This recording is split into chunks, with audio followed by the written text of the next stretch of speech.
name is Robert Francis, and I am with an all-time legend in the schizophrenia canon. I am with Elyn Saks, PhD, JD, who's a professor over at USC. Correct, Elyn? That's right, Robert.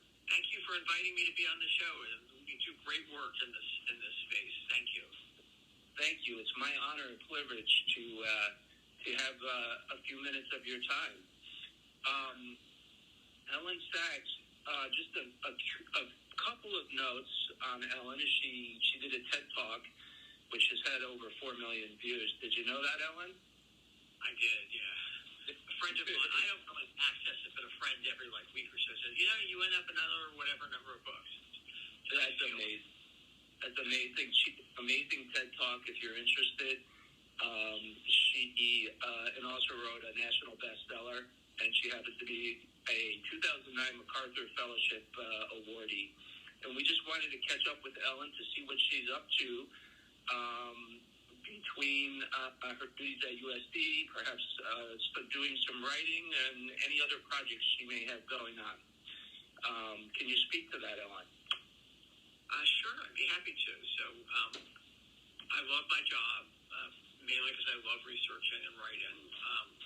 And I'm working on a bunch of studies now, academic studies, on supportive decision-making and psychiatric advance directives. So supportive decision-making is where instead of having someone declared incompetent and appointing a guardian to decide for them, you ask them to identify people in their lives to help them make decisions, and then they try to work together. It's their final decision, but you have this input from people in your life. And we're looking at who people pick as their supporters, why satisfaction with the decision-making process, and downstream effects on quality of life, like more independent living and more independent working. And the first study looks at supportive decision-making in 4 medical centers: USC, UCLA, UCSD, and downstate SUNY in New York. And the second study is also on supportive decision-making, but we also talk about psychiatric advance directives, which is where you identify in advance things that you want to happen if you become ill and unable to decide for yourself. So it sort of restores more people to being the architects of their own lives. And we're looking at several different counties in California, some big, some really small, some rural, some urban, and see what we find. Yeah. Would that ultimately be enacted into law or as a statute that people could use that recourse? So, that's one way to go, to have a law passed, and there are several jurisdictions have done that. But our argument is pretty much all jurisdictions say that you can only appoint someone a guardian or a conservator, when someone else to be your guardian or conservator, if that's the least restrictive alternative. And our argument is that SDM and PADs are the least restrictive alternative, so that we don't actually need a new law. It wouldn't hurt to have one. It just makes it a little bit clearer. But again, I don't think it's totally critical. What we're hoping is that we get results and that people, are happy with using it, and that it sort of changes the landscape of patient decision-making and restores more patients to sort of being the architects of their own lives. So that's something I feel good about. As someone who in the past has had choice taken away from her, so I know what it feels like and what it feels like to be treated with dignity and respect as well. Absolutely. So in that regard, someone who has a diagnosis of schizophrenia who's doing well can create an advance directive, and then shall they relapse with some symptoms, then those directives would be followed as they ordained. Absolutely, that's exactly it. There are kind of practical concerns, like how do you let people know that you have an advance directive, and where do they find it? Mm-hmm. They're talking about different possibilities, like with the organ donation on your license, or you can wear a kind of bracelet that says, I have a psychiatric advance directive, and here's where to go to get it. That kind of stuff. Those kinds of things will need to be worked out. Mm-hmm. It's also the case that a lot of times there are directives and they're not followed. So I was actually being an intake evaluation for a medical situation. It was not psychiatric, it was medical. And the intake questioner said, do you have an advance directive, medical advance directive? And I said I did. Asked me where it was, how she could find it. It was sort of like, so there's just a note, I have it, but no way to connect people with it. Right. And so now you're to take the practical steps so that it's available when people run into that situation. Exactly. What else are you up to? That is such important work. That's such an important work, restoring dignity and providing people with opportunities for their own choice and their own directives. That's amazing work that you're furthering. Anything else you're up to work-wise? Are you writing? How's your teaching going at USC? We don't have classes these days. And I also find, classroom teaching stressful, so my dean lets me do all one-to-one supervision on research, which is really a gift. That really helps me. Also not supposed to come to campus, really, but I'm being permitted to come because my physical health doctor said it would be okay, and my mental health doctor said it would be important or even essential for my mental health well-being. So I kid around at a kind of implicit Americans with Disabilities Act plane where the reasonable accommodation is being allowed to do what you've always done, work at the same time, etc. So that's Yes. Well, that sounds wonderful. It sounds like your employer is very supportive.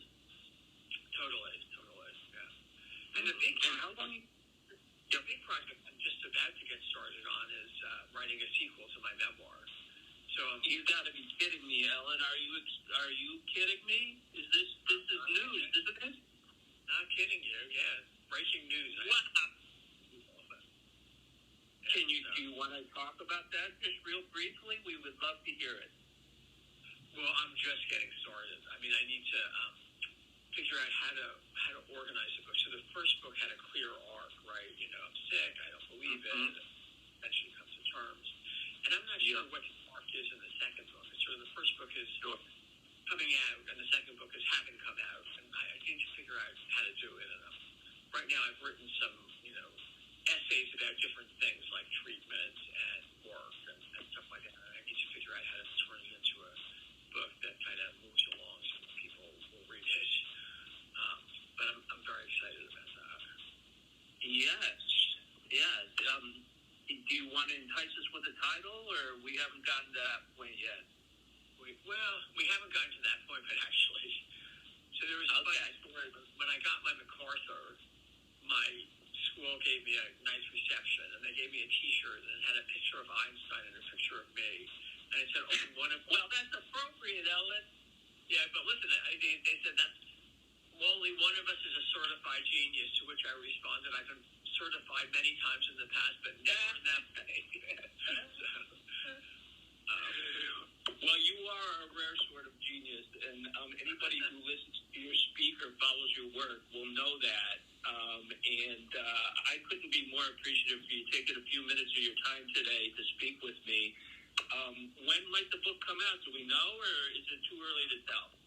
I'm just getting started. I mean, okay. Certainly no sooner than a year, but I don't know beyond that. Okay. Well, maybe when you get a title and it's ready to come out, we'll speak again. How's that sound?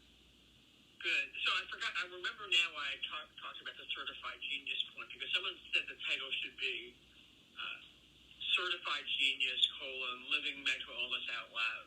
I kind of like the idea of living mental illness out loud, but I'm not going to title a book that I wrote Certified Genius.